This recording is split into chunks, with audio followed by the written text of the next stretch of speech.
Okay, here we are at the back of the ATV. We're at the very back end of the space station. We're going 18,000 miles an hour in this direction.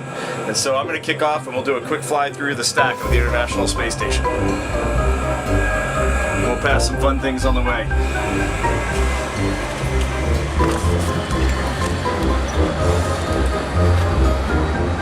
Oh, Toby, otra. Dinner table again, got Max. Ah! It's very difficult to squeeze through the rocket segment. Especially when Max is here.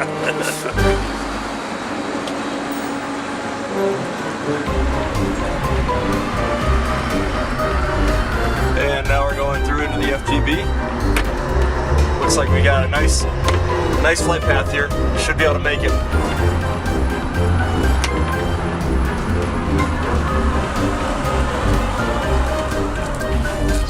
Alright, down into node 1, station's gonna open up. Butch, go high! Quick foot tag. Quick aileron roll. Through the lab.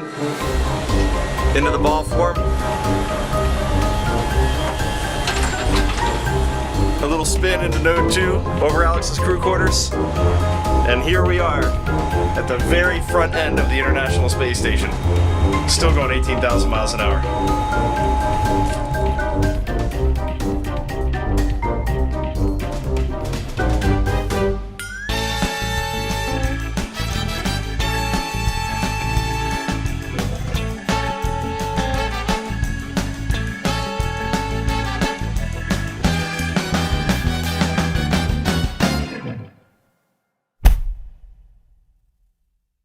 Decisions on Earth. Yeah. Up there, it's easy. Just do what you're supposed to do.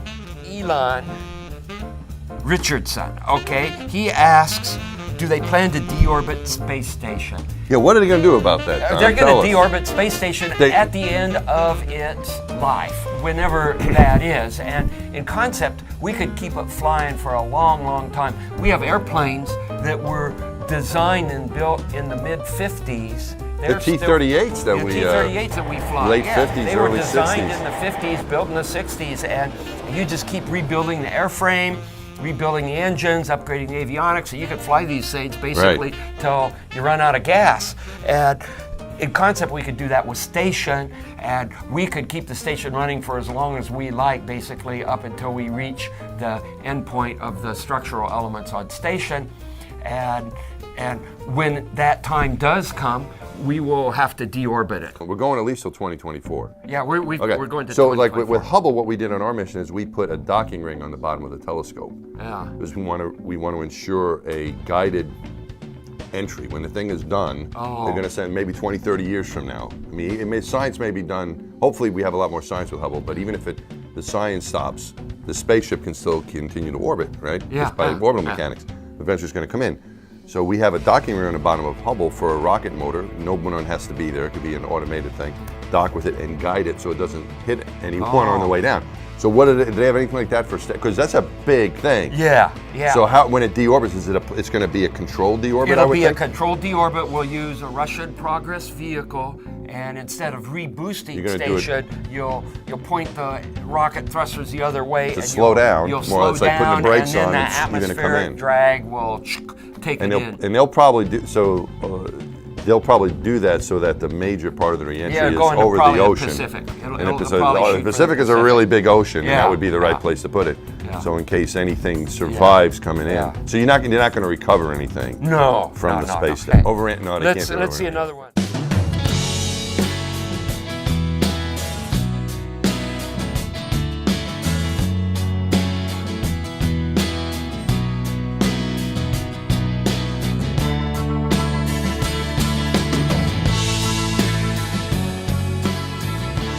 Nile coming up, right? Yeah, this is Nile, this big green one.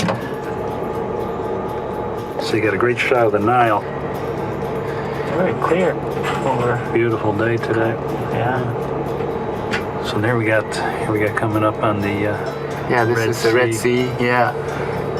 And that Suez Canal over there, you can probably point at. Yeah. There you go. So Red Sea, and then just to the east Canal. of Cairo, Suez Canal, very thin. As you can see that. passing just across the southern coast of Ireland into the Bristol Channel and then east to right over London. It's supposed to be pretty cloudy, except the channel may be clear and London itself might be clear, so we'll see. Here's the Strait of Dover. See all the runoff. And let's go overhead. It's coming into view.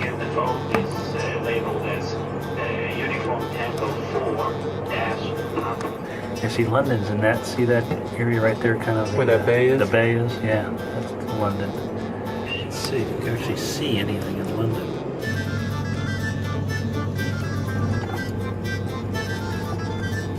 There it is. So we're almost directly overhead. Yep. Finally catching a break though from the rain.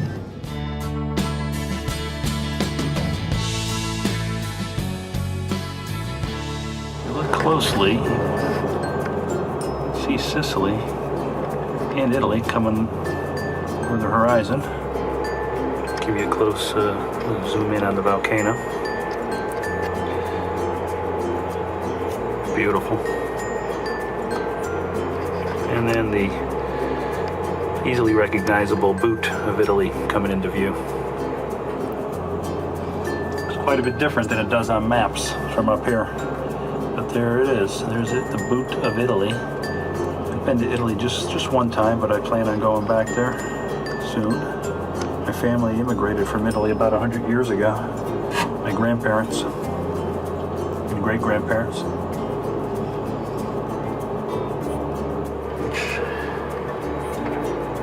Right off our left side, we're going to be losing it behind the structure pretty soon.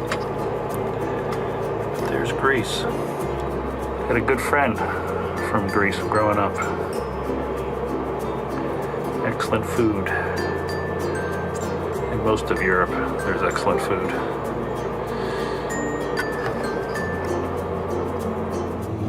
Yeah, that'll be the Bay Area, and then if you come just San Francisco is, right there. oh yeah, right of trajectory, yeah. Yeah. Left of trajectory, Left which of is right of us. trajectory. Here's a great shot of San Francisco. Uh-huh.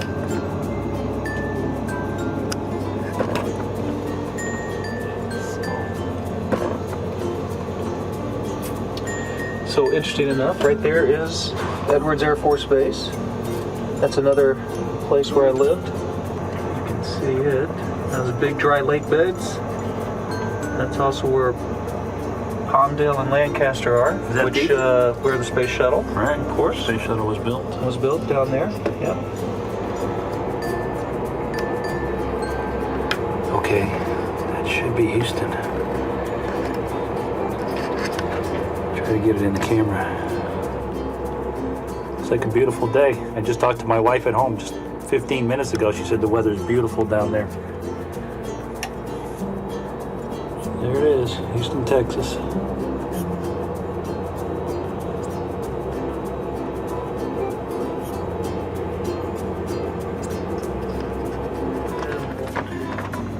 Chicago? Yeah, it's at the bottom of Lake Michigan.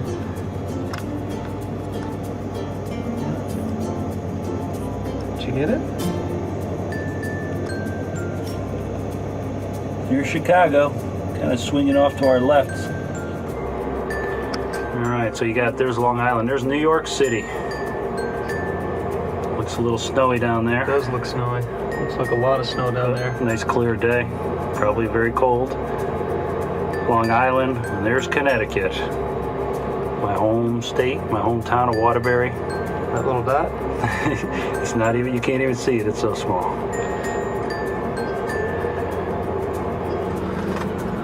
Let's get to New York City. One more close-up of New York City. New York, are you ready for your close-up from the International Space Station? Looking good. Enjoy your Friday night. Friday night in New York.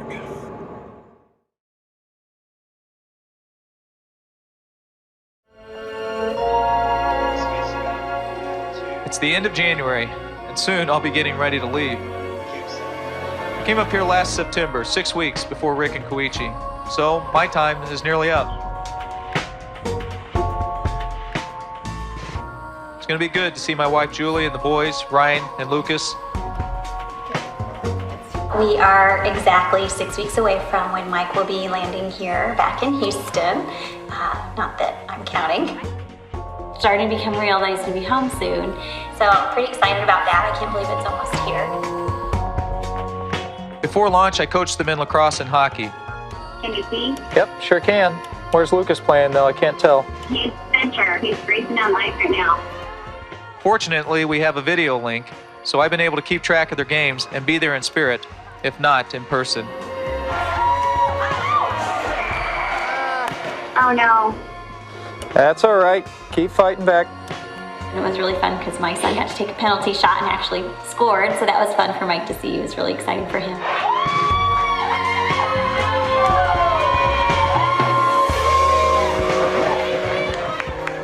So he feels a little bit more connected to the kids because I know it's hard. I know he misses that stuff a lot.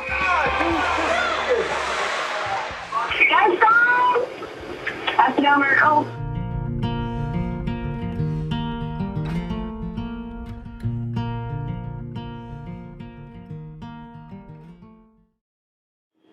Oh yeah, it's about that time. Here we go. We're sure if we're gonna make it out today, but it looks like we're a go. We're gonna rent out your place real soon. Don't worry about it. Yeah, I cleaned it, so it should be ready to go.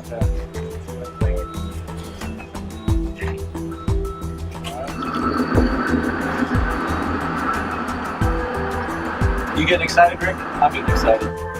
Mike Hopkins, NASA astronaut, giving a quick wave farewell there.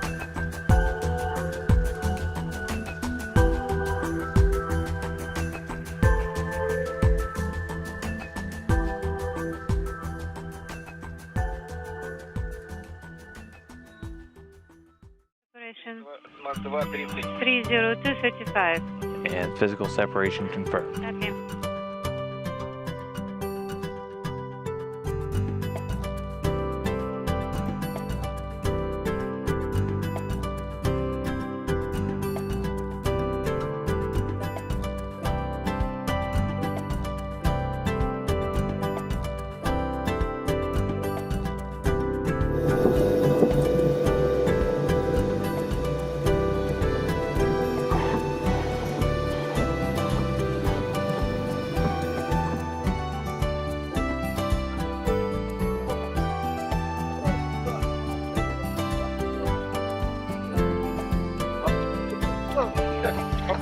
Okay. Okay. Thanks, Oleg. Thanks for getting me home.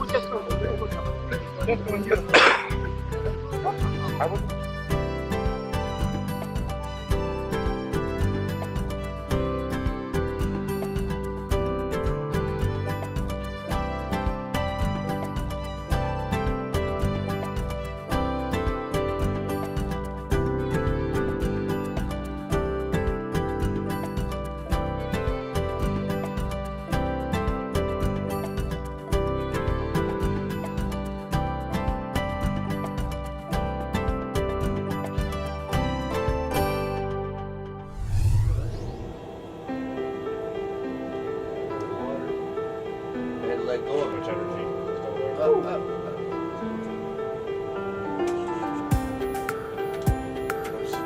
Yeah, that's so wild. Kind of push it in. 3, 2, 1. Oh, it made it out the other side. A little too hard.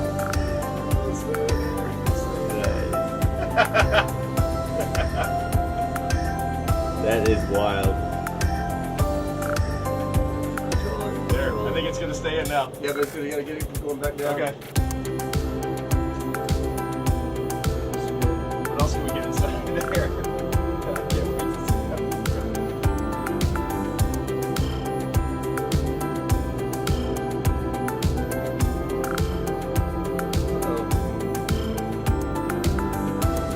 Now you're stuck in it? Yeah.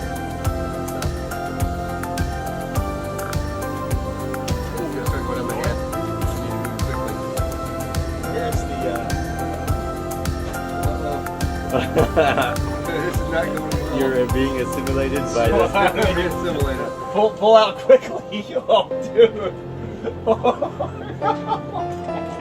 This is gonna get worse and worse. We film it. Dude, this is amazing. Look at that. Whoa. Holy smokes.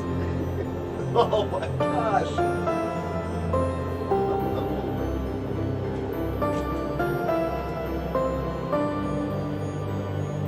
That is absolutely fascinating.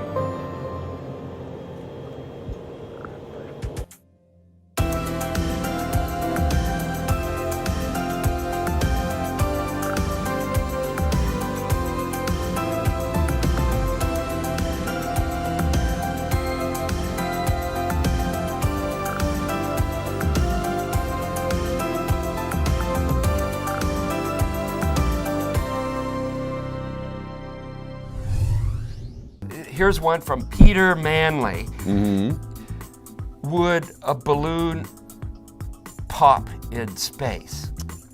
So this is interesting. Well, a 'Cause if balloon, you have, a will balloon will pop pop if you blow it inside a up. station because Right. I've done that because I brought some balloons for my kid's birthday celebration. And I didn't know I that. accidentally popped one, and they go bang. Did you get in trouble for it? Did your kids complain about that? No, Did they know didn't about see it? They didn't know about it. But You know, anyway, here's so Dad doing his best to have a birthday party in space, and by mistake, one balloon goes and Yeah. can ruin the whole party. Yeah.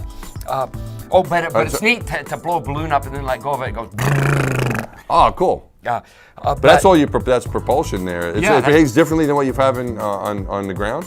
Yeah, because Or it is doesn't have the effects of gravity. It doesn't the go only in a thing that's- parabolic arch. It So it goes just- and then it just stops. It just, that's great. So, Yeah. yeah, it doesn't fall to the ground. Yeah, it doesn't All fall to right, the ground. cool. But Yeah. in the vacuum of space, like outside. I'm wondering, yeah, if that's what he means. That because you have less pressure. Yeah, well, I think 'Cause what it'll would happen expand. would be it would just keep expanding and expanding and expanding, and then it would rupture on its own. Right. I think similar like a bag of potato chips in an airplane. Yeah, When you go up yeah, on an yeah, airplane yeah. and you're at less pressure, the bag becomes inflated. Yeah, I yeah. wonder how quick do you think it would happen? I think it would happen. I think it pretty happened real quick. Yeah, you want to get out of the airlock. Say in space, in the vacuum, and yeah, that thing would Yeah. go quickly. Okay, let's see.